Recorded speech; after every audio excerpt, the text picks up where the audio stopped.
तुम्ही पाहत आहात MCN न्यूज मराठी। शिवसेना उद्धव बाळासाहेब ठाकरे गटाचे जिल्हा प्रमुख गजानन वाघ यांनी दिलेल्या निवेदनाची गांभीर्याने दखल घेत जळगाव जामोद पोलिसांनी कुरेशी मोहल्ला परिसरात धाडसी कारवाई केली आहे। या कारवाईत कत्तलीच्या उद्देशाने अत्यंत क्रूरपणे बांधून ठेवलेल्या 18 गोवंशीयांची सुटका करण्यात आली असून पोलिसांनी 3,12,000 रुपयांचा मुद्देमाल जप्त केला आहे। जळगाव जामोद शहरातील कुरेशी मोहल्ल्याजवळील नगर परिषदेच्या खुल्या जागेत काही जनावरांना कत्तल करण्याच्या उद्देशाने डांबून ठेवल्याची माहिती समोर आली होती। शिवसेना जिल्हा प्रमुख गजानन वाघ यांनी या संदर्भात पोलिसांना निवेदन देऊन तातडीने कारवाईची मागणी केली होती। या माहितीच्या आधारे पोलिसांनी 5 जानेवारी रोजी रात्री 10:30 वाजेच्या सुमारास घटनास्थळावर छापा टाकला।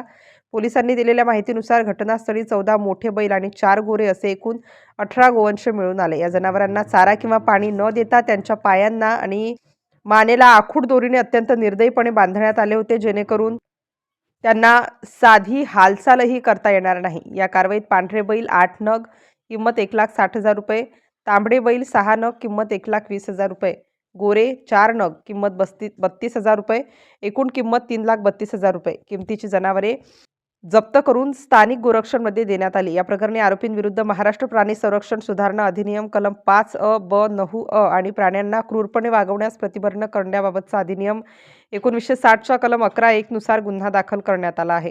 सदर कारवाई ठाणेदार नितीन पाटील यांच्या मार्गदर्शनाखाली police head constable Deepak Nikam यांनी केली असून पुढील तपास पोलीस उपनिरीक्षक नारायण सरकटे हे करीत आहेत। MCN न्यूज मराठीकरिता गजानन सोनटक्के, जळगाव।